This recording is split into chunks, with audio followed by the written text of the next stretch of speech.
right, whether she's a woman working in a factory or whether it's a woman sitting in the parliament.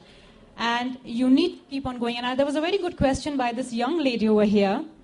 How do you convince your family if they're not behind you? You convince them by your hard work and your dedication. It was not easy for many of us to be here in our respective fields because women normally don't get the kind of support they require when they step out of their homes and try to do a different thing. It's not easy to be there in a man's world and to make a name for yourself, to make an identity. You will get resistance from society, you will get resistance maybe from your own homes many times. But yes, dedication, hard work, and your seriousness always helps. And that is always what pays off in the end. And one last thing, but not the least, you have to love what you do. You just can't be thrust into something and just asked to succeed. You have to love what you do.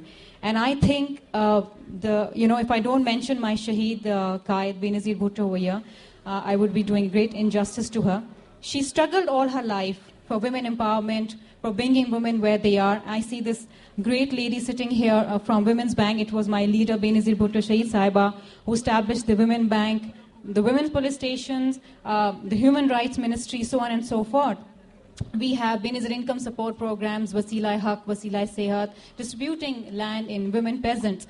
But yes, we need enterprising young women like Uzra.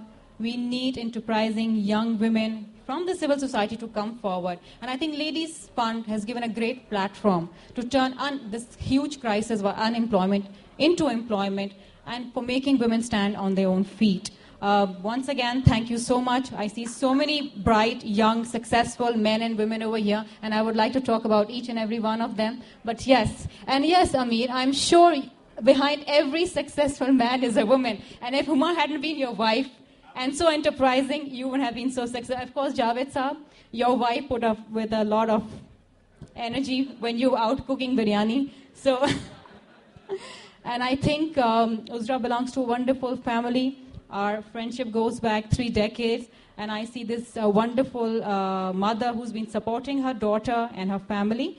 So we need to gel together. And Sidra, it's a struggle.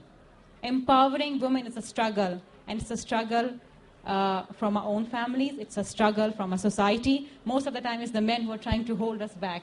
But yes, we work twice, thrice as much harder, and we do succeed. And we have wonderful examples where women have made a mark in every field. Thank you so much.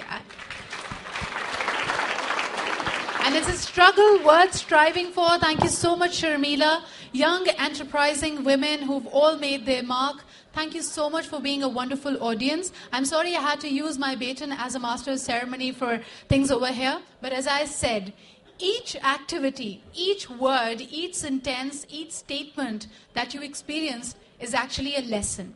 Sometimes years and years of hard work has been put in to get you to that point.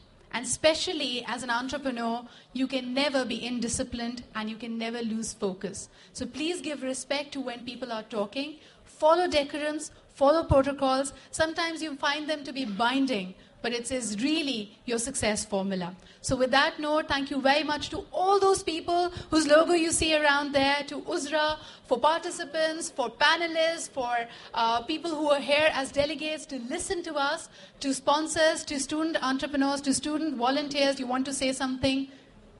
Yes, the coupons, yes. You will be rewarded for being here. Everyone who's here and is carrying that magenta bag, there are lucky coupons there. Please fill out your details and hand them over to our ushers. They will, with transparency and credibility,